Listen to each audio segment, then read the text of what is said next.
ओम नमो भगवते वासुदेवाय।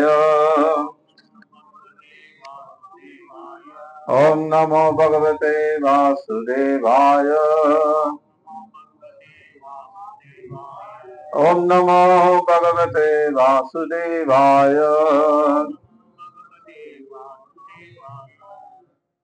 பகவத்கீதை உண்மை உறவில் 12வது அத்தியாயம் பக்தி தொண்டு 2வது ஸ்லோகம். திரும்ப சொல்லுங்க. ஸ்ரீ பகவான் வாச்ச மய்யாவேஷ்ய மனோயே மாம் நித்யயுக்த உபாசதே ஸ்ரத்தயா பரயோபேதாஸ் தேமே யுக்ததமாமதா.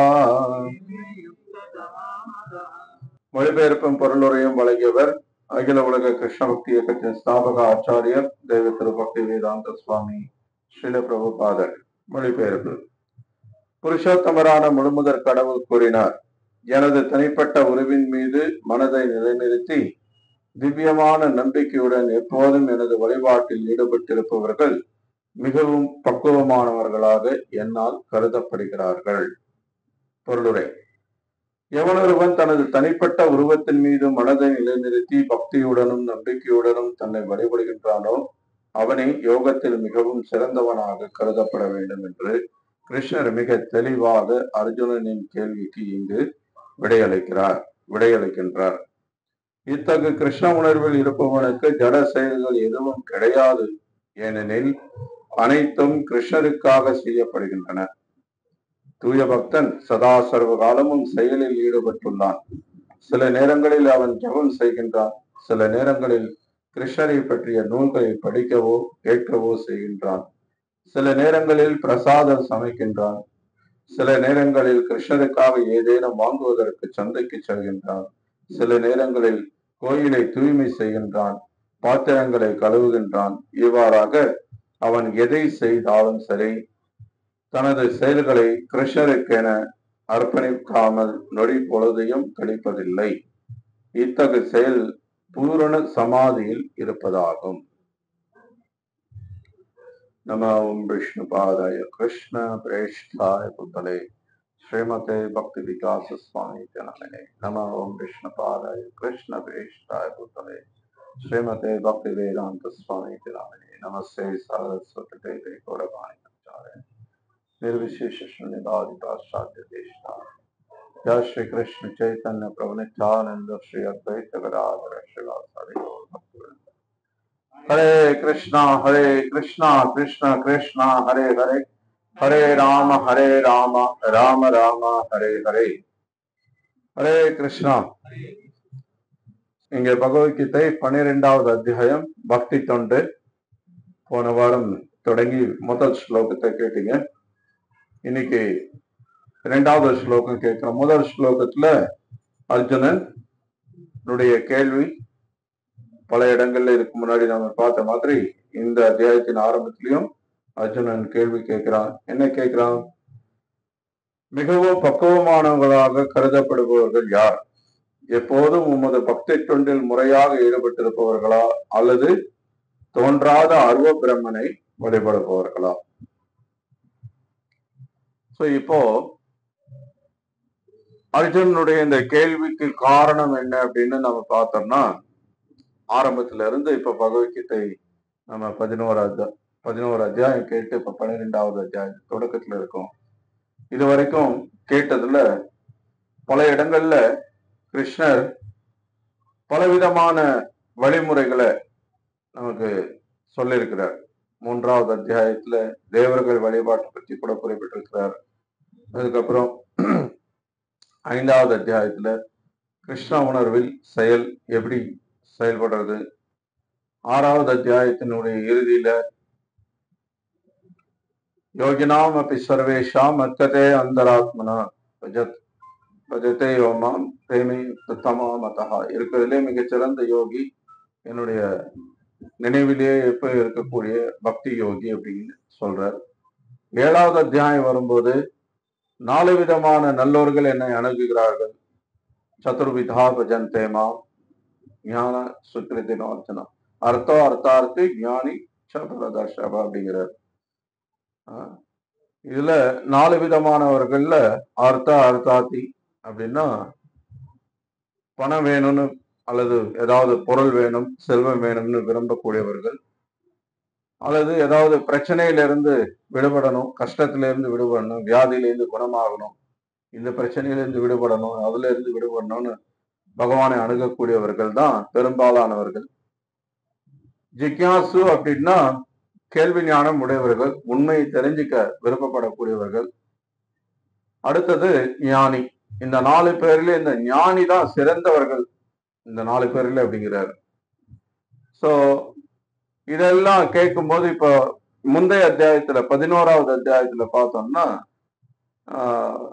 மத்கர்ம கிரண் மத்பரமோ அப்படின்னு சொல்லி அனன்ய பக்தி இருக்கிறதுலயே பக்தியிலேயே அனன்ய பக்தி தான் உயர்ந்தது, கலப்படம் இல்லாத கலப்பற்ற பக்தி அப்படின்னு சொல்லி சொல்றாரு. 10வது அத்தியாயத்திலையும் அதை நம்ம கேட்டோம். சோ இப்போ கிருஷ்ணர் இந்த மாதிரி வெவ்வேறு இடங்கள்ல வெவ்வேறு விஷயத்த சொல்லி இருந்தாலும் அர்ஜுனன் இங்க கேட்டதை வச்சு பார்க்கும் போதே எது சிறந்தது அப்படின்றத ஏற்கனவே சொல்லியிருந்தாலும் கூட இப்ப கடைசியா ஒரு முறை இன்னும் உறுதியா நீங்க சொல்லுங்க. ஏன்னா இப்போ 2ல 7வது அத்தியாயத்துல சொல்லும் போது இந்த 4 விதமான பேர்கள்ல ஞானிதான் சிறந்தவர்கள்னு அடுத்த ஸ்லோகத்துல சொல்றார். இருக்கிறதுலே சிறந்தவர்கள் ஸ்ரேயோகி ஞானின அப்படின்றாரு, ஞானிகள் சிறந்தவர்கள் அப்படிங்கிறார். அப்படின்னுட்டு இப்போ பக்தியும் உயர்வா பேசுறார். அப்போ ஞானத்தை வளர்த்துட்டு பகவான் அருவம்னு சொல்லிட்டு இருக்கக்கூடிய அருவவாதிகளா அல்லது பக்தியில பகவான் ஒரு நபர், அவருக்கு உருவம் இருக்கு அப்படின்னு சொல்லி உருவ வழிபாட்டில் ஈடுபடக்கூடிய உருவவாதிகளா, யார் சிறந்தவர்? இத தெளிவா சொல்லிடுங்க ஏன்னா அப்படின்னு சொல்லி இப்போ அர்ஜுனன் கேட்க இந்த 2வது ஸ்லோகத்துல கிருஷ்ணர் ஒரு பதில சொல்றார். அதுக்கப்புறம் வரக்கூடிய ஸ்லோகத்துல மற்ற விஷயங்களையும் விளக்குறார். முதல்ல எது சிறந்ததுன்றதை சொல்லிடுறார். அதுக்கப்புறம் இன்னொரு விஷயம், ஏன் அருவவாதம் சிறந்தது இல்லை, ஏன் அது கஷ்டமானது, ஏன் அது சிறந்தது இல்லைன்றத அடுத்து வரக்கூடிய ஸ்லோகங்கள்ல விவரிக்கிறார். சோ இன்னைக்கு ஸ்லோகத்துல சொல்றார், மையோ வைஷ்ய மனோயமாம், மையா வைஷ்ய மனோயமாம் நித்திய யுக்தா உபாசத்தை. நித்திய யுக்தா, இந்த நித்திய இந்த வார்த்தை ஏற்கனவே நம்ம 10வது அத்தியாயத்துல கூட கேட்டோம். பல இடங்கள்ல இதுக்கு முன்னாடி நம்ம கேட்டிருக்கோம். பக்தி அப்படின்னாலே நித்தியா, எப்பவுமே தொடர்ந்து சதா சர்வகாலமும் பக்தியில ஈடுபடணும் அப்படின்றது சொல்லப்படுறது.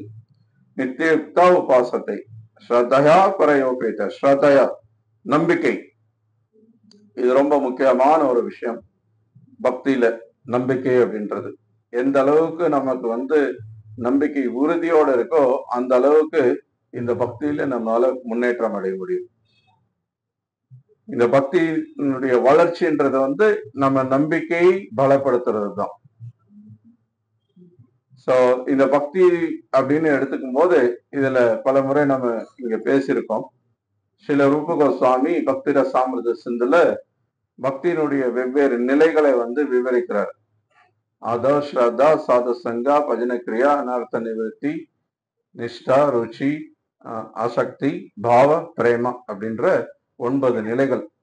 அதுல ஸ்ரத்தா ஆரம்ப நிலை பக்தி. அந்த ஆரம்ப நிலை நம்பிக்கை.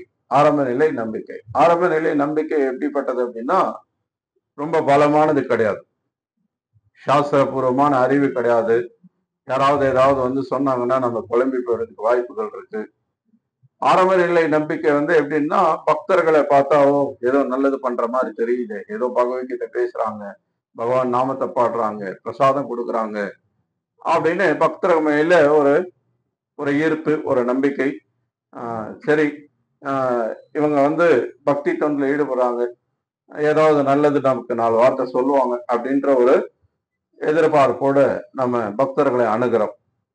ஸோ அப்ப என்ன ஆகுறதுன்னா அந்த அதர் ஸ்ரத்தா அடுத்த லெவலுக்கு நம்மளை கொண்டு போறது பஜன கிரியா. இப்ப அந்த மாதிரி நம்ம வந்துட்டு இங்க வந்த உடனே நம்ம நிகழ்ச்சியில பங்கெடுத்துக்கும் போது உடனே சரஸ்வதி பிரபு கூப்பிடுறாரு, பிரபு கொஞ்சம் அந்த பாயை எடுத்து போடுங்க, பிரசாதம் பரிமாறலாம், இந்தாங்க கொஞ்சம் ஒரு நாளுக்கு நீங்க பரிமாறுங்க, பரிமாறினதுக்கு அப்புறம் நீங்க கொஞ்சம் அந்த பக்கெட்டை வாஷ் பண்ணுங்க, அல்லது இங்க இருக்கிற இந்த பொருள் எல்லாம் கீழே கொண்டு போகணும், கொஞ்சம் ஹெல்ப் பண்ணுங்க. இந்த மாதிரி இது பஜனை கிரியா. இது நம்ம கொஞ்சம் கொஞ்சமா சேவையில ஈடுபடுத்தும். அதவ ஸ்ரத்தா சாது சங்கம் இந்த பஜனை கிரியா லெவலுக்கு நம்மளை கொண்டு வருது. ஏன்னா பக்தர்கள் சங்கத்துல வந்தாதான் நமக்கு சேவை பண்றதுக்கான வாய்ப்பு, இல்லைன்னா சேவையே பண்ண முடியாது. பக்தி அப்படின்னாலே சில பிரபுபாதர் அந்த வார்த்தைய ஆங்கிலத்துல மொழிபெயர்க்கும் போது வெறும் பக்தின்னு மொழிபெயர்க்காம பக்தி தொண்டு, டிவோஷன் அப்படின்னு சொல்லாம டிவோஷனல் சர்வீஸ் அப்படின்னு மொழிபெயர்க்கிறார். அதுதான் நம்ம தமிழ்ல பக்தி தொண்டுன்னு சொல்றோம். பக்தி அப்படின்னாலே சேவை பண்ணணும். வெறும் வார்த்தை அளவில் உதட்டளவில் பண்றதுக்கு பேரு பக்தி கிடையாது. அன்பை வெளிப்படுத்துறோம் அப்படின்னு சொல்லிட்டு இன்னைக்கு நவீன காலத்துல பாத்தீங்கன்னா எல்லாரும் ஐ லவ் யூன்னு சொல்லிக்கிட்டே இருங்க, அதுதான் நீங்க அன்பை வெளிப்படுத்துற விதம் அப்படின்னு சொல்லி இன்னைக்கு நவீன காலத்துல பேசிட்டு இருக்காங்க. அது அர்த்தம் இல்லாத விஷயம், அதுக்கு அவசியமே கிடையாது. இப்ப நீங்க நாள் முழுக்க கஷ்டப்பட்டு வேலை செஞ்சுட்டு ரொம்ப களைப்பா வரீங்க, ரொம்ப பசியோட இருக்கீங்க, வீட்டுக்கு வந்த உடனே உங்க மனைவி சொல்றாங்க, உங்க மேல அவ்வளோ அன்புங்க, உங்களையே நினைச்சிட்டு இருந்தேன், உங்களோட சிந்தனையிலே இருந்தேன் அப்படின்னு சொல்றாங்க. சரிம்மா, அதெல்லாம் இருக்கட்டும், நல்ல விஷயம்தான். ஆனா இப்ப ரொம்ப களைப்பா இருக்கு, ரொம்ப பசியா இருக்கு, முதல்ல குடிக்கிறதுக்கு ஏதாவது கூட, சாப்பிட்றதுக்கு ஏதாவது எடுத்து அப்படின்னா, இல்ல நாள் முழுக்க உங்க மேல அவ்வளவு அன்பு, உங்களையே நினைச்சிட்டு இருந்தேன்னா நான் எதுவும் சமைக்க கூட இல்லை அப்படின்னா அது அன்பாகுமா? அந்த அன்பை எந்த அளவுக்கு நீங்க மெச்சுவீங்க? பரவாயில்லம்மா, நீ தினமும் இப்படியே நினைச்சிட்டே இரு, என் மேல இன்னும் நிறைய அன்பு காட்டு அப்படின்னு சொல்லுவீங்க? இல்ல, அது அன்பின் வெளிப்பாடு கிடையாது. அன்பு அப்படின்னா அதை செயல்முறையில காட்டணும், அதுதான் உண்மையான அன்பு. சேவை பண்ணணும். யார நமக்கு ரொம்ப பிரியமானவரோ, யார நம்ம ரொம்ப நேசிக்கிறோமோ அவங்களுடைய சந்தோஷத்துக்காக என்ன வேணா செய்யறதுக்கு தயாரா இருக்கணும். அதுதான் அன்பு, இல்லையா?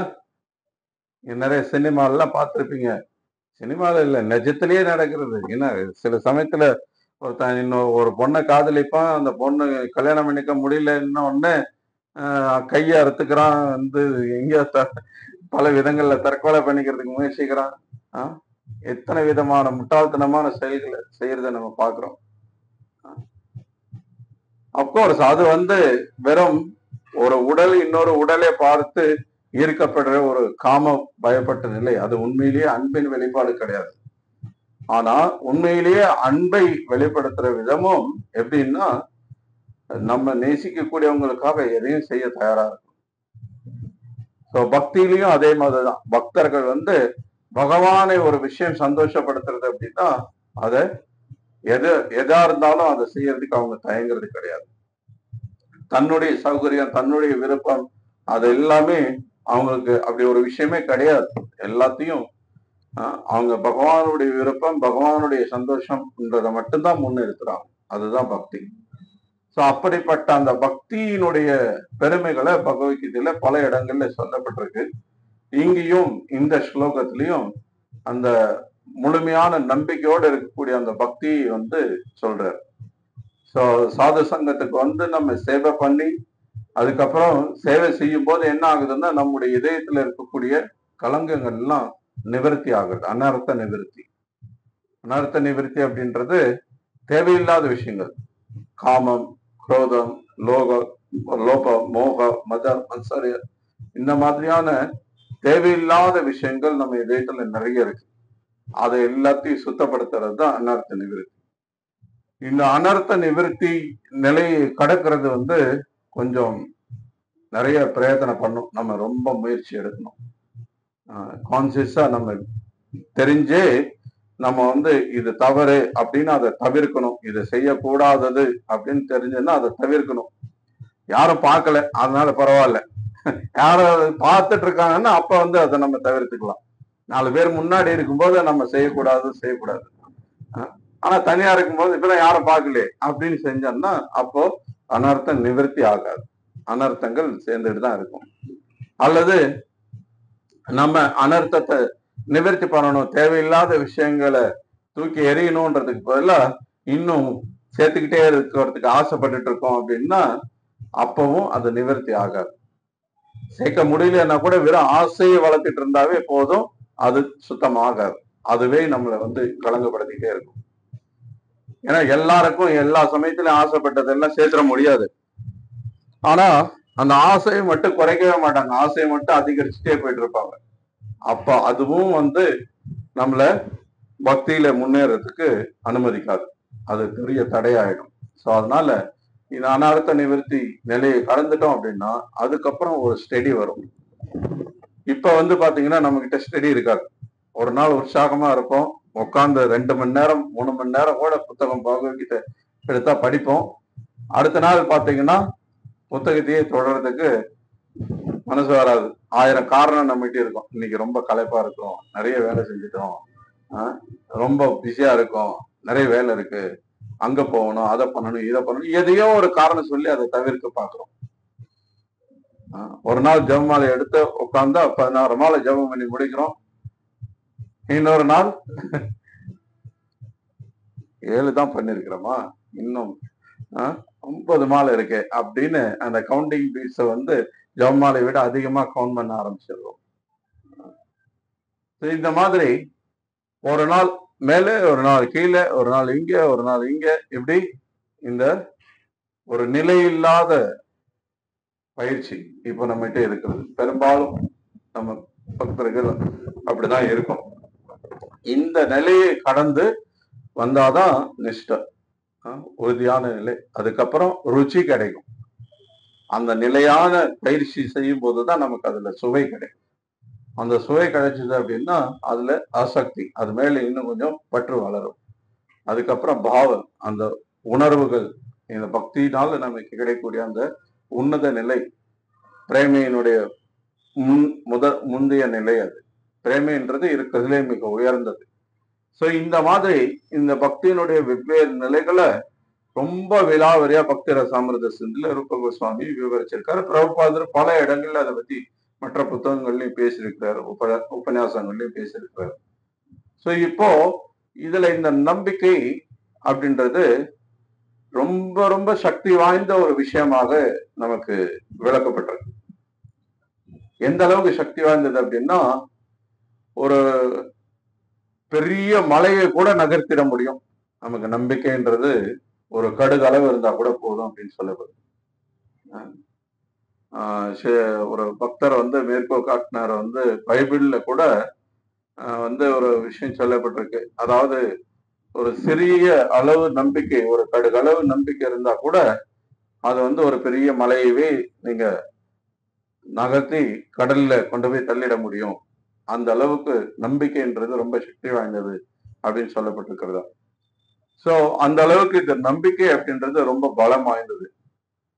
அதுவும் இறைவன் மீதான அந்த நம்பிக்கை. இன்னைக்கு எவ்வளவோ விஷயங்கள்ல நம்ம நம்பிக்கை கொண்டிருக்கோம், அந்த மாதிரியான நம்பிக்கை கிடையாது. இன்னைக்கு பல பேர் விஞ்ஞானத்தை நம்புறாங்க, பல பேர் படிப்பு கல்வியை நம்புறாங்க, பல பேர் அவங்களுடைய உடல் பலத்தை நம்புறாங்க, பல பேர் அவங்க என்ன பெற்றோர்களை நம்புறாங்க. இந்த மாதிரி பல இடங்கள்ல பல விஷயங்கள்ல மக்கள் நம்பிக்கை வச்சிருக்காங்க. அதெல்லாம் அந்த மாதிரி பலம் வாய்ந்ததுன்னு சொல்ல முடியாது. ஆனா இறைவன் மீதான நம்பிக்கை இருக்கும் பட்சத்துல, அந்த நம்பிக்கை உண்மையானதாக நேர்மையானதாக இருக்கும் பட்சத்துல மிகப்பெரிய விஷயத்தையும் சாதிக்க முடியும். எது சாத்தியமே இல்லைன்னு நினைக்கிறோமோ அதை சாத்தியமாக்க முடியும். ஏன்னா இறைவனால சாத்தியம் இல்லாதது எதுவுமே கிடையாது.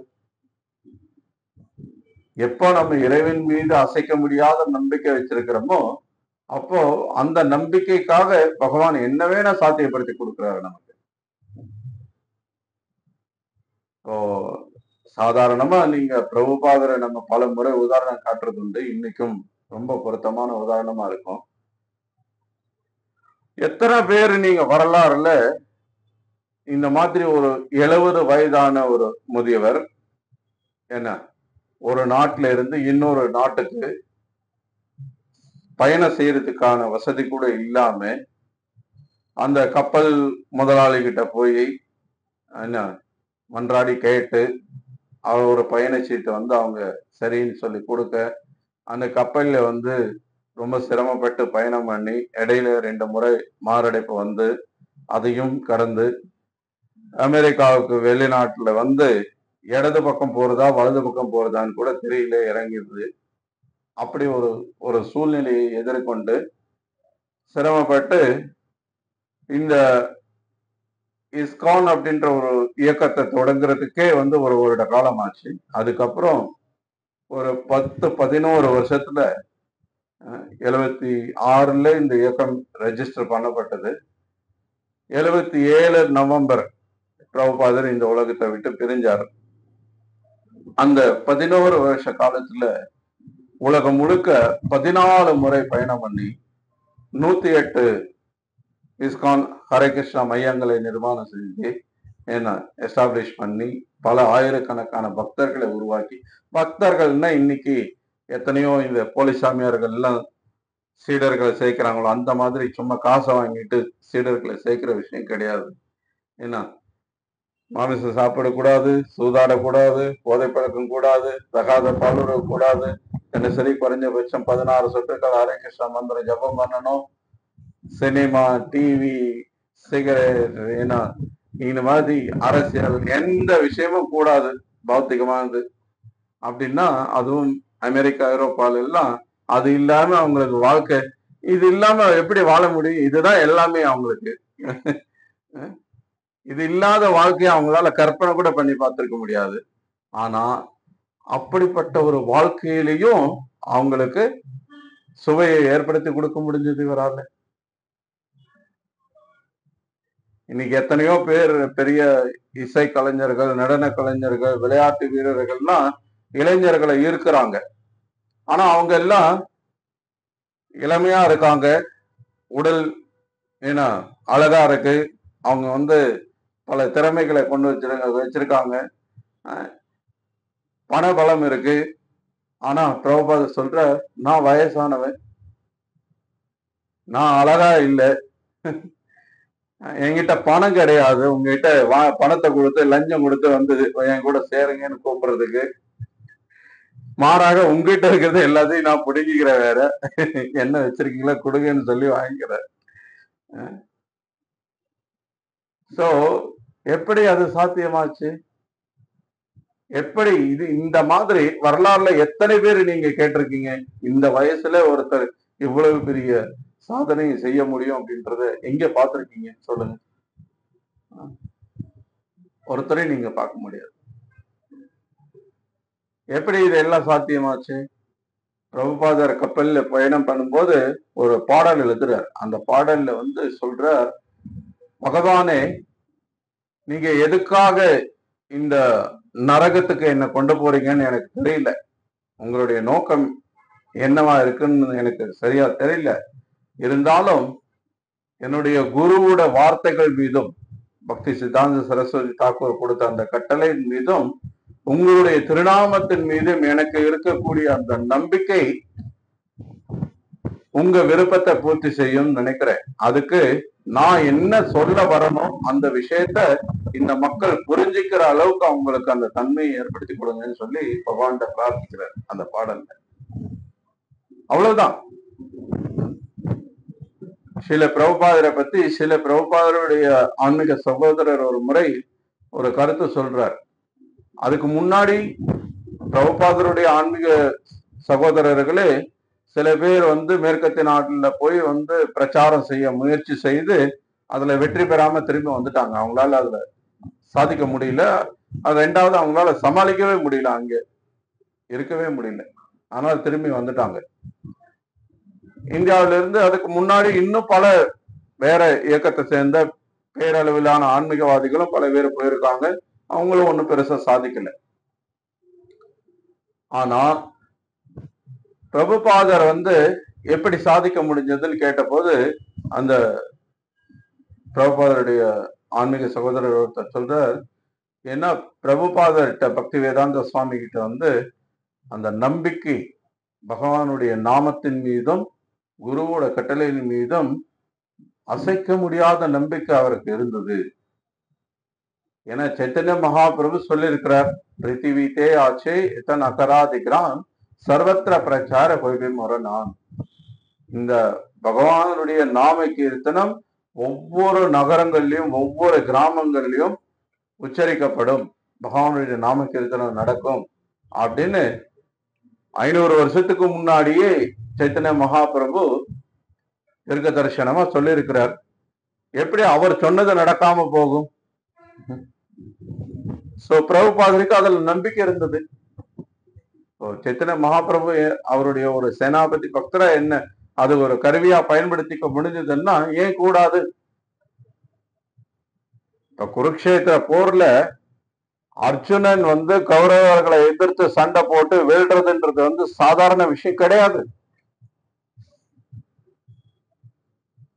இப்ப கௌரவர்கள் பக்கம் இருக்கக்கூடிய வீரர்களை பாருங்க.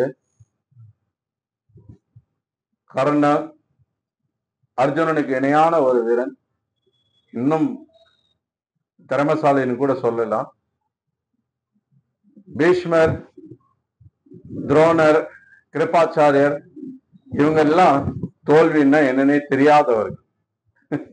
இவங்க எல்லாம் போர்ல தோல்வியே கண்டது கிடையாது. யாராலையும் அவங்கள தோற்கடிக்கவே முடியாது. இது மாதிரி இன்னும் பல பெரிய பெரிய வீரர்கள். அப்படி இருக்கும்போது பாண்டவர்கள் பக்கம் வெறும் 7 அக்ஷாகினி படை இருக்கு, கௌரவர்களுக்கு 11 அக்ஷாகினி இருக்கு. படைபலம் ரொம்ப பெருசா இருக்கு. நிறைய பெரிய பெரிய மகாராஜர்கள் இருக்காங்க கௌரவர்கள் பக்கம். ஒரு பௌத்திக ரீதியா நீங்க ஒரு கணக்கு போட்டு பாத்தீங்கன்னா பாண்டவர்கள் பக்கம் கிருஷ்ணர் இருக்காருன்ற அந்த ஒரு விஷயத்தை தவிர்த்துட்டு பாத்தீங்கன்னா பாண்டவர்கள் வெல்றதுக்கு வாய்ப்பே இல்லை. அதுதான் உண்மை. ஆனால் அந்த வாய்ப்பே இல்லாத ஒரு விஷயம் எப்படி சாத்தியமாச்சு? கிருஷ்ணர் இருந்த ஒரே ஒரு விஷயத்தினால.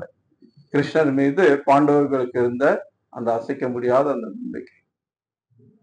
சோ பக்தின்றது அப்கோர்ஸ் இந்த பக்தி நம்பிக்கை தான் அப்படின்றத சொன்னாலுமே கூட இந்த நம்பிக்கை வெறும் கண்மூடித்தனமா இருக்கணும்னு பிரபுபாதர் நமக்கு சொல்லல. சும்மா நீங்க கிருஷ்ணரை வந்து முழுமுதற் கடவுளா ஏத்துக்கோங்க, நீங்க நம்பிக்கோங்க, எல்லாம் சரியா போயிடும், எல்லாம் தெளிவாயிடும்.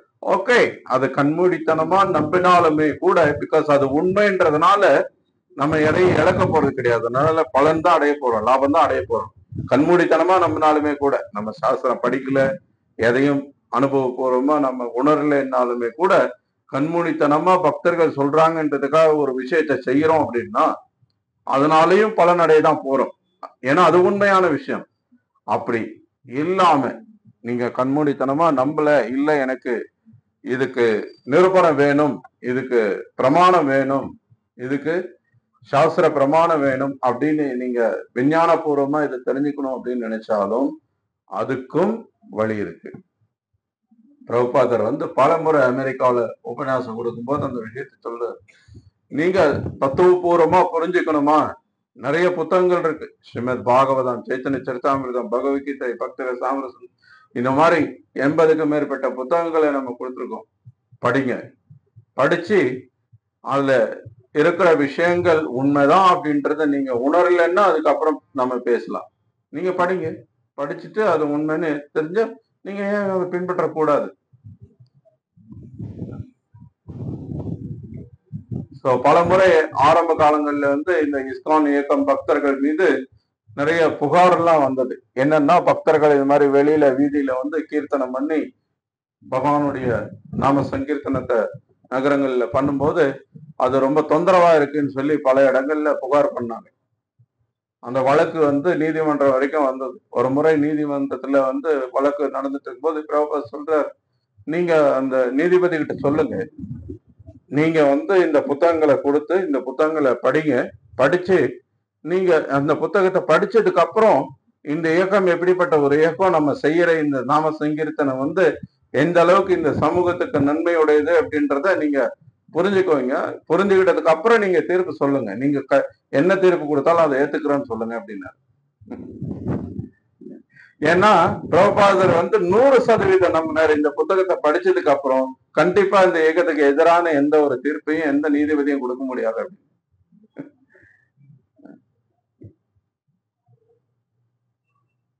சோ ஏன்னா அதுல இருக்கிற விஷயம் அவ்வளவு உண்மையான விஷயம். அந்த அளவுக்கு தெளிவாக சொல்லப்பட்டிருக்கு. சமூகத்தினுடைய பிரச்சனை என்ன, இந்த சமூகத்தினுடைய பிரச்சனைக்கு தீர்வு என்ன, ஏன் இந்த பிரச்சனை உருவாகுது, ஏன் இந்த பிரச்சனை அதிகரிக்கிறது, எல்லா விஷயத்தையும் பிரபுபாதர் பேசியிருக்கிறார் இந்த புத்தகத்துல. அது உண்மைதான், அதை மறுக்கிறதுக்கு யாராலேயே முடியாது. சோ அதனால இங்க கிருஷ்ணர் என்ன சொல்றாரு அப்படின்னா, இந்த பக்தி, கிருஷ்ணர் மீதான அந்த நம்பிக்கையோட நம்ம அவருக்கு செய்யக்கூடிய அந்த பக்தி தான் மிக உயர்ந்தது, அதுதான் மிக சிறந்தது அப்படிங்கிறார். சோ இந்த பக்தியில பாத்தீங்க அப்படின்னா இன்னைக்கு பலவிதமான மக்கள் சில கற்பனை கருத்துக்களை வச்சுட்டு இருக்காங்க. பக்தி அப்படின்னா சும்மா கிருஷ்ணா கிருஷ்ணான்னு பகவான் நாமத்தை சொல்லிட்டு சோம்பேறிகளா இருக்காங்க. சில சமயத்துல இந்த மாதிரி காவியம் எடுத்திருக்கிறவங்க எல்லாம் எங்கெல்லாம் பார்த்தா பல பேர் சொல்ற ஒரு கமெண்ட் என்ன அப்படின்னா, நீங்க எல்லாம் ஊர் மக்கள் உழைச்சி கொடுக்கிற காசுல நீங்க இந்த ஒட்டுண்ணி மாதிரி வாழ்ந்துட்டு இருக்கீங்க, நீங்க உழைக்காத மத்தவங்களுடைய உழைப்புல வாழக்கூடியவர்கள் அப்படின்னு சொல்லி நிறைய முறை புகார் நடக்கிறது. இன்னைக்கும் அது நடந்துட்டு இருக்கு, எப்பவும் அது நடக்கத்தான் போகுது. அது ஏன்னா சில பேர் அதை புரிஞ்சுக்கிறது இல்லை. ஏன்னா அவங்கள பொறுத்த வரைக்கும் நம்ம வெறும் ஹரே கிருஷ்ணா ஹரே ராமான் பாடிக்கிட்டு ஆடிக்கிட்டு, எப்படி வாரணாசியில சைத்தன்ய மகாபிரபு கீர்த்தனம் பண்ணிட்டு இருக்கும்போது அங்கிருந்த அந்த மாயாவாதிகள் எல்லாம் சேர்ந்து அவரை கடுமையா விமர்சனம் பண்ணாங்க. என்னது, நீங்க ஒரு சன்னியாசி வேதாந்த படிக்கிறத விட்டுட்டு இந்த மாதிரி ஹரே கிருஷ்ணா ஹரே ராமன் சொல்லிட்டு வீதியில பாடிக்கிட்டு ஆடிக்கிட்டு குதிச்சிட்டு இருக்கீங்களே அப்படின்னு சொல்லி கடுமையா விமர்சனம் பண்ணாங்க. ஆனால் அது அவங்களுடைய அறியாமையை காட்டுகிறது. உண்மையிலேயே சைத்தன்ய மகாபிரபு இந்த கலியுகத்துக்கான யுக தர்மம் இது. இந்த கலியுகத்துல பகவான் நாமத்துலதான் அவதரிச்சிருக்காரு. கலிகாலே நாம ரூப கிருஷ்ண அவதார். சோ ஒரு குருவோட கட்டளையை பின்பற்றக்கூடிய ஒரு சீடனாக நான் இதை செய்து கொண்டிருக்கிறேன் அப்படின்ற உண்மையை அவங்களுக்கு விளக்குனதுக்கு அப்புறம் அந்த மாயாவாதிகளும் பக்தர்களா மாறினாங்க. சோ கருத்து என்ன அப்படின்னா, இன்னைக்கு இந்த குற்றச்சாட்டுக்களை வைக்கக்கூடியவர்கள் அறியாமையில இருக்காங்க. நம்ம சும்மா வெறுமனே ஹரே கிருஷ்ணா ஹரே ராம பாடிக்கிட்டு இங்க மற்றவங்களுடைய உழைப்புல வாழ்றோம் அப்படின்றது உண்மை கிடையாது. உண்மை என்ன அப்படின்னா, பக்தர்கள் இன்னும் கர்மிகளை விட அதிகமா வேலை செய்யறாங்க. பிரபுபாதர் இங்க பொருளுரையில ரொம்ப சிம்பிளா பிராக்டிக்கலா நடக்கக்கூடிய விஷயங்களை சொல்றாரு. ஒரு பக்தன் என்ன பண்றான், கடைக்கு போய் மார்க்கெட்ல போய் காய்கறி வாங்குறான், வண்டி ஓட்டுறான். இப்ப பாருங்க, ப்ரோக்ராமுக்கு சேலத்துல இருந்து கரோட வரைக்கும் வண்டி ஓட்டணும், இங்க இருந்து ப்ரோக்ராம் முடிஞ்சு திருப்பி போகணும். டிரைவிங் பண்றேன், திறமனே ஹரே கிருஷ்ணா ஹரே ராமா பாடிட்டு மட்டும் இல்ல. சோ எல்லா விதமான வேலைகளும் செய்யறோம். கோயிலை சுத்தப்படுத்துறோம், பாத்திரம் கழுவுறோம், ப்ரோப்பர் எல்லாம் சொல்றாரு. இது நடைமுறையில நம்ம எல்லாரும் செய்யற வேலை, பக்தர்கள் செய்யக்கூடிய செயல். நீ காலையில சேலம் கோயில்ல பாகவதம் கிளாஸ் முடிஞ்சதுக்கு அப்புறம் நம்ம பக்தர்களுக்கு எல்லாம் சேவை பிரிச்சு கொடுத்தோம் ஒவ்வொருத்தருக்கும். ஏன்னா காலையிலயும் மாலையில 2 வேலையும் நிகழ்ச்சி நடக்கிறது. நிறைய பேர் வராங்க, வரவங்களுக்கு அவ்வளவு பேருக்கும் பிரசாதம் சமைக்கணும், பரிமாறணும், அந்த பாத்திரங்கள் எல்லாம் கழுவணும், நிறைய சேவை இருக்கிறதுனால அந்த சேவையெல்லாம் பிரிச்சு கொடுத்தோம். ஸோ வரவங்க அத்தனை பேர் 24 மணி நேரமும் சேவை தொடர்ந்து பண்ணிட்டே இருந்தா கூட முடிஞ்ச பாடு கிடையாது. சேவை இன்னும் இருந்துகிட்டே இருக்கும். எவ்வளவு சேவை வேணாலும் கொடுக்க முடியும், எவ்வளவு வேணா நம்ம கிருஷ்ணன் செய்துட்டே இருக்க முடியும். சோ பக்தர்கள் செயல்படாம சும்மா இருக்கிறவங்க கிடையாது யாருமே. ஆனால் அவங்க செய்யறதெல்லாம் ஒரு விதத்துல பாக்குறதுக்கு பௌத்திகவாதிகள் செய்யற மாதிரியே தோணுது. வண்டி ஓட்டுறாங்க, சாப்பிட்றாங்க, சமைக்கிறாங்க, ஏன்னா எல்லா விதமான வேலைகள் இப்ப கர்மிகள் என்ன செய்யறாங்களோ அதே மாதிரிதான் இருக்கும் பாக்குறதுக்கு. ஆனா பக்தர்கள் செய்யறது எல்லாமே கிருஷ்ணரோட சம்பந்தத்துல இருக்கு. பக்தர்கள் சமைக்கிறாங்கன்னா அந்த சமையல் செய்யறதுக்கு முன்னாடியே அவங்க கிருஷ்ண உணர்வுல இருந்து அந்த காய்கறி, தானியங்கள், பழங்கள் என்ன வாங்குறாங்களோ அதை வாங்கும் போதே இது கிருஷ்ணருக்காக சமைக்க போறோம், இது கிருஷ்ணருக்காக நம்ம செய்ய போறோம், நல்லதா வாங்கணும், எது கெட்டு போயிடக்கூடாது, நல்ல பொருளா நல்ல தானியமா வாங்கணும் அப்படின்னு சொல்லி அதை தேர்வு செய்து அதை வாங்கிட்டு வந்து அதை நல்லா சுத்தப்படுத்தி அதை நல்ல முறையில சமைச்சு முதல்ல பகவானுக்கு நைவேத்தியம் பண்ணி அது கிருஷ்ணருடைய கருணையாக பிரசாதமாக ஏற்றுப்போறாங்க, மற்றவங்களுக்கு அதை விநியோகம் பண்றாங்க. இந்த மாதிரி அவங்க செய்யக்கூடிய ஒவ்வொரு செயல்லையும் கிருஷ்ணர் தியானம் பண்ணிட்டே இருக்காங்க. அதனாலதான் பிரபு சொல்றார், நித்திய யுக்தா உபாசத்தை. கிருஷ்ணர் இங்க சொல்லக்கூடிய அந்த கருத்து எப்பவும் நித்தியமா நித்திய உக்தா உபாசத்தை. உபாசத்தைன்னா வழிபாடு செய்ய, அந்த வழிபாட்டுல வந்து நித்தியமா அவங்க ஈடுபடுறாங்க அப்படின்னா அது எப்படின்னா இந்த மாதிரி என்ன செயல் செய்தாலும் அந்த செயல் கிருஷ்ணரை திருப்திப்படுத்துறதுக்காக அப்படின்னு. இன்னைக்கு வந்து பல பேர் சொல்லுவாங்க, நீங்க செய்யக்கூடிய செயலின் பலனை கிருஷ்ணருக்கு அர்ப்பணம் பண்ணுங்க அப்படின்னு. பக்தர்கள் அதை விட இன்னொரு வழி வேலை போய் கிருஷ்ணருக்கு பலனை அர்ப்பணிக்கிறதும் நல்ல விஷயம்தான். கிருஷ்ணரே பகவத்கீதையில சொல்ற கர்மன்னே வாதிகாரஸ்தை மகாபல ஈஸ்வரா, நீ கடமையை செய் பலனை எதிர்பார்க்காதே அப்படின்னு சொல்றாரு. அப்படின்னா என்ன அர்த்தம்னா பலனை நீங்க கிருஷ்ணருக்கு அர்ப்பணம் பண்ணணும் அப்படிங்கிறார். நீங்க ஏதோ ஒரு வேலையை செஞ்சுட்டு, ஆனா பக்தர்கள் அப்படி கிடையாது, ஏதோ ஒரு வேலையை செய்யறது கிடையாது. எந்த வேலை கிருஷ்ண உணர்வுல இருக்கிறதுக்கு சாதகமா இருக்கோ அல்லது எந்த வேலை செஞ்சா கிருஷ்ணரை திருப்திப்படுத்துமோ அந்த வேலையை பக்தர்கள் செய்யறாங்க. இப்ப எப்படி அர்ஜுனன் நினைச்சா போர்க்களத்துல சண்டை போட்டு இவ்வளவு பேரை கொண்டு இவ்வளவு பெரிய போரை நடத்தி இவ்வளவு உயிர்கள் பழி வாங்கப்பட்டு அதுக்கப்புறம் நம்ம போய் சிம்மாசனத்துல உட்காரதுன்றது அர்த்தம் இல்லாதது அப்படின்னு நினைச்சான். அதுக்கு பதிலா போரை தவிர்த்துட்டு நான் சன்னியாசி ஆயிடுறேன், நான் காட்டுக்கு போய் உட்காந்து தவம் பண்ணிக்கிறேன் அப்படின்னு சொன்னான். ஆனா கிருஷ்ணர் அதுக்கு அனுமதிக்கல. கிருஷ்ணர் சொன்னார், இல்ல, நீ ஒரு சத்திரியன், உன்னுடைய இயற்கை குணம் எங்கேயாவது தப்பு நடந்ததுன்னா அதை தட்டி கேட்கக்கூடிய சுபாவம் உனக்கு இருக்கு. சோ இங்க அதர்மம் நடக்கிறது, நீ இதை தவிர்த்துட்டு போனா கூட காட்டுல போய் நீ உட்கார்ந்து தவம் பண்ணிட்டு இருந்தன்னா அங்க எவனோ ஒருத்தன் அதர்மம் பண்ணுவான், அங்க போய் நீ தட்டி கேட்ப, நீ தவம் பண்றேன்ற பேர்ல அங்க போயிட்டு அந்த வேலையை செஞ்சுட்டு இருப்ப, அது பேர்ல இங்கேயே செய் அப்படின்னு சொல்லி வலியுறுத்துறாரு. சோ அந்த மாதிரி பக்தர்கள் வந்து கிருஷ்ணரை திருப்திப்படுத்தக்கூடிய காரியமா இருந்ததுன்னா அது எதையும் செய்யறதுக்கு தயாரா இருக்காங்க. இந்த காரியம் தான் அப்படின்றது கிடையாது. இப்ப சேலத்துல வந்து நம்ம பெரிய கோயில் கட்டிட்டு இருக்கோம், உங்களுக்கு தெரியும். அங்க சில பக்தர்கள் வந்து கடுமையான வேலை, அந்த கிரெயின் எல்லாம் ஆப்ரேட் பண்றது வந்து அவ்வளவு பெரிய கிரெயின், 120 அடி 130 அடி உயரத்துக்கு அந்த கிரெயினை வந்து லிஃப்ட் பண்ணி அந்த சிக்கார் வேலை செய்யும் போதெல்லாம் அந்த ஸ்டோனை வந்து கொண்டு போய் வைக்கணும்னா ரொம்ப கவனம் இருக்கணும், ரொம்ப பொறுப்போட செய்யற வேலை, ரொம்ப பொறுமையா செய்ய வேண்டிய வேலை. கொஞ்சம் அப்படி இப்படி ஆச்சுன்னா ஏன்னா பல பேர் உயிருக்கு ஆபத்து இருக்கு, அவருடைய உயிருக்கே ஆபத்து கூட இருக்கு.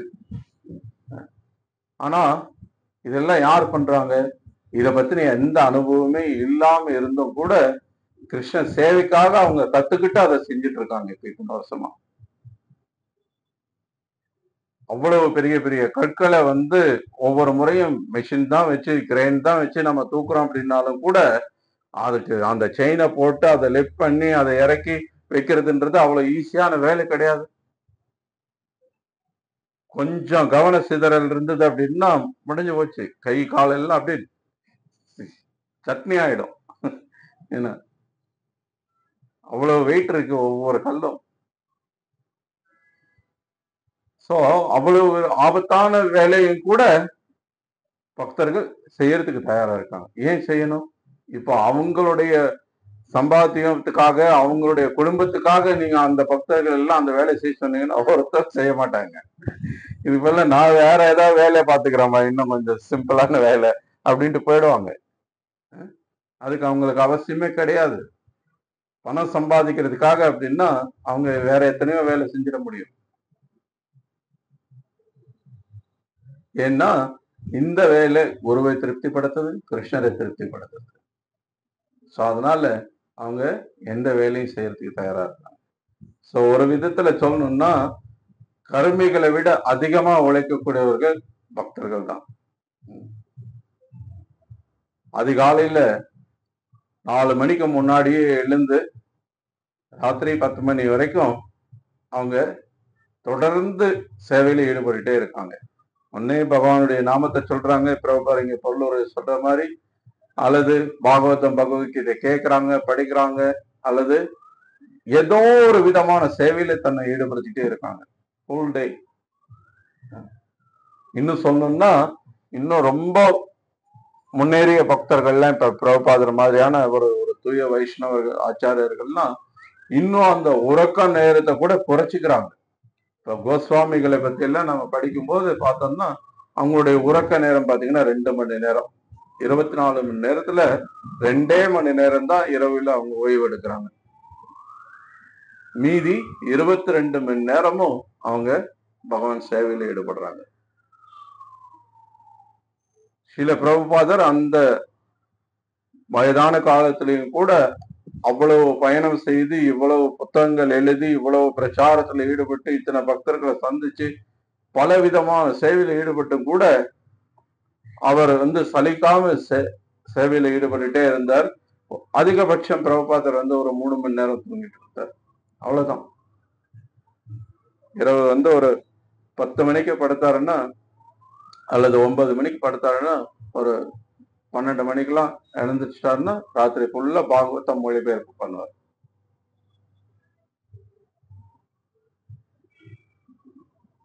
ஸோ எப்படி அது சாத்தியமாகிறது? ஏன்னா அவங்களுக்கு கிருஷ்ணர் மேல அசைக்க முடியாத அந்த நம்பிக்கை. அந்த நம்பிக்கை இப்படிப்பட்ட எது சாத்தியமே இல்லைன்னு நம்ம நினைக்கிறோமோ அதை சாத்தியமாக்குறது. ஸோ அதுதான் இந்த நம்பிக்கையினுடைய பலம். அந்த நம்பிக்கை ரொம்ப சக்தி வாய்ந்தது. அப்படிப்பட்ட அந்த நம்பிக்கையோட செயல்படக்கூடிய அந்த பக்தி தான் மிக உயர்வானது அப்படின்றத இங்க பிரபுபாதர் நமக்கு சொல்றார். ஸோ இந்த நம்பிக்கையை பலப்படுத்தணும் அப்படின்னா அப்போ நம்ம என்ன பண்ணணும்? இந்த பக்தின்றது ஆக்சுவலா நமக்குள்ள ஒரு திணிக்கப்படுற ஒரு செயற்கையான விஷயம் கிடையாது. நித்திய சித்தோ கிருஷ்ண பக்தி சாத்திய கபுனாய். இந்த கிருஷ்ண பக்தி அப்படின்றது நித்தியமா நம்முடைய இதயத்துல இருந்துட்டு இருக்கிற ஒரு விஷயம். ஆனா ஸ்ரவணாதி சுத்த சித்த கரையோதாய். இப்ப அதை என்ன பண்ணணும் அப்படின்னா ஸ்ரவணம்னா காது கொடுத்து கேட்கறது. என்ன கேட்கணும்? சினிமா நியூஸா இல்ல, கிரிக்கெட் பத்தியா இல்ல, அரசியலா இல்ல, நம்ம ஸ்ரவணாதி சுத்த சித்த கரையோதை. எது நம்ம இதயத்தை தூய்மைப்படுத்தும்? கிருஷ்ண கதா. ஸ்ரீன்வதாம் சகதா கிருஷ்ண புண்ணிய ஸ்ரவண கீர்த்தனை. இருக்கிறதுலே புண்ணியமான செயல் அப்படின்னா அது கிருஷ்ணருடைய பெருமைகளை கேட்கறது, கிருஷ்ணருடைய உபதேசங்களை கேட்கறது. ஸோ அந்த ஸ்ரவணத்துல நம்ம ஈடுபடும் போது என்ன ஆகுறது? இந்த நமக்குள்ள உறங்கிட்டு இருக்கக்கூடிய இயற்கையா நம்ம எல்லாருக்குள்ளயும் இருக்கக்கூடிய அந்த கிருஷ்ண பக்தி புத்துணர்ச்சி பெற்று அது வெளித்தளருது. இப்ப நம்ம அது உறக்க நிலையில இருந்துட்டு இருக்கு. அந்த பக்தின்னா நம்ம என்னன்னே தெரியாம இருக்கிறது காரணம் அது தூங்கிட்டு இருக்கு. அதை எழுப்பி விடணும். அதுக்கு நிறைய நம்ம பகவானை பற்றி கேட்கணும். பகவானுடைய பெருமைகளை, பகவானுடைய உபதேசங்களை தொடர்ந்து கேட்க கேட்க கேட்க அது என்ன ஆகுது? நமக்குள்ள அந்த பக்தியை எழுப்பி விட்டு அந்த பக்தி வளர தொடங்குறது. அந்த பக்தி வளர்ந்து படிப்படியா வளர்ந்து இந்த பௌதிக பிரபஞ்சங்கள் எல்லாம் கடந்து கோலோக விருந்தாவனத்துல அங்க பகவானுடைய திருவடியை அடையிற வரைக்கும் இந்த பக்தி வளர்ந்துகிட்டே போகணும். அப்படின்னா இந்த நம்பிக்கை மேல மேலும் பலமாயிட்டே இருக்கும். இந்த நம்பிக்கை எப்படி பலமாயிட்டே போகும்? திரும்பவும் இந்த ஸ்ரவணம். இந்த நம்பிக்கை வளர்றதுக்கு இந்த பக்தி வளர்றதுக்கு நம்ம நீர் ஊற்ற வேண்டிய விஷயம். இப்ப சாதாரணமா ஒரு செடி இருக்குன்னா அது தண்ணி ஊத்தி வளர்க்குறோம். இதுக்கு ஸ்ரவணம் கீர்த்தனம். அதுதான் நம்ம வளர்க்கறதுக்கு ஊத்த வேண்டிய விஷயம். ஸோ இதை நம்ம எந்த அளவுக்கு அதிகம் செய்யறோமோ அந்த அளவுக்கு நம்ம நம்பிக்கை பலமாகும். அந்த நம்பிக்கை எதையும் சாதிக்க வைக்கும். நம்ம இது நம்மளால முடியுமா அப்படின்னு நம்ம யோசிச்சு தயங்க வேண்டிய அவசியமே கிடையாது. பிரபுபாதர் செஞ்ச மாதிரி ஒவ்வொருத்தராலையும் செய்ய முடியும். பிரபுபாதர் சொன்னார், இப்போ அந்த சமயத்துல இந்த கருத்தை அவர் சொல்லும் போது, ஒரு இஸ்கான் ஆரம்பிச்சு கொஞ்ச நாள் தான். அப்ப ஒரு ஒரு மொத்தமே ஒரு 300 பக்தர்கள் தான் இருக்காங்க உலகம் ஃபுல்லாவே. அந்த சமயத்துல பிரபுபாதர் சொல்றார், உங்களுடைய நம்பிக்கை எல்லாம் ரொம்ப உறுதியானதா பலமான நம்பிக்கை இருக்கும் பட்சத்துல ஒரு 18 நாள் போதும், இந்த உலகம் மொத்தத்தையும் நம்ம கிருஷ்ண உணர்வா மாத்த முடியும் அப்படிங்கிறார். ஒரு 300 பேர் சேர்ந்து இந்த உலகத்தையே மாத்திர முடியும் அப்படின்னு சொன்னார். ஆனா அது அப்கோர்ஸ் அது சாத்தியம் இருக்கு.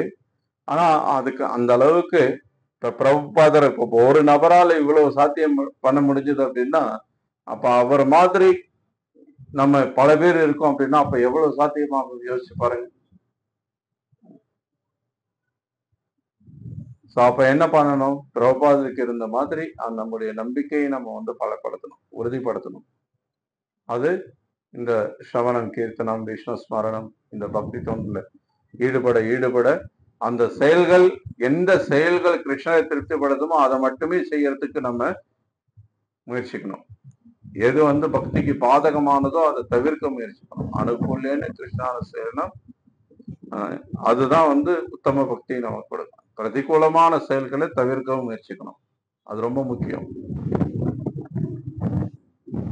அதே சமயத்துல பிரபுபாதர்கிட்ட பக்தர்கள் கேட்டாங்க, இந்த பக்தியில நம்ம நிலைச்சு இருக்கணும்.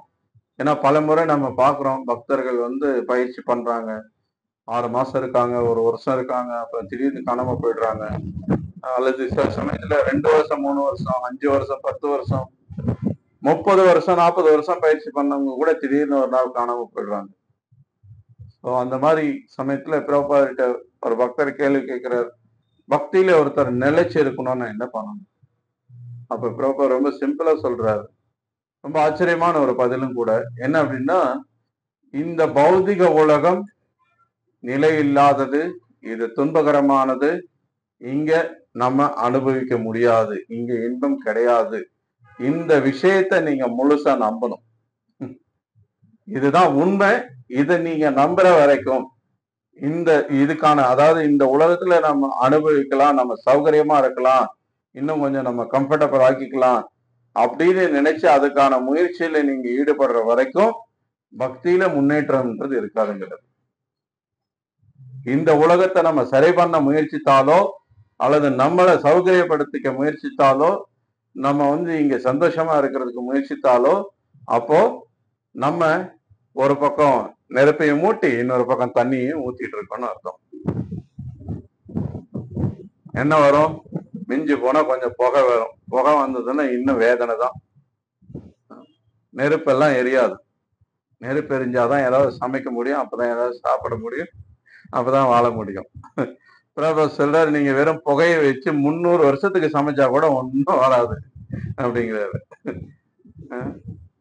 ஸோ அந்த மாதிரி ஸோ ரெண்டுத்தையுமே நம்ம புரிஞ்சுக்கணும். பக்தின்னா வெறுமனே சரி ஒரு பக்கம் பக்தி பண்ணிட்டு நம்ம பௌதிக வாழ்க்கையிலையும் கொஞ்சம் சௌகரியத்தை தேடிக்கலாம், நம்ம கொஞ்சம் சந்தோஷமா இருக்கிறதுக்கு முயற்சி பண்ணலாம் அப்படின்னா அதுக்கான இடம் இது கிடையாது. அதை முதல்ல புரிஞ்சுக்கணும். ஏன்னா ஒன்னை விட்டாதான் இன்னொன்னுக்கு நம்ம போக முடியும். அதுவும் உயர்ந்த ஒன்னை அடையணும் அப்படின்னா அப்ப தாழ்ந்த ஒண்ணு நம்ம கைவிட்டுறதுக்கு தயாரா இருந்தா தான் அது சாத்தியமாகும். ஹரே கிருஷ்ணா. நன்றி. பகவத்கீதை உண்மை உறவிற்கு ஜாய். ஸ்ரீல பிரபுபாத கி ஜாய்.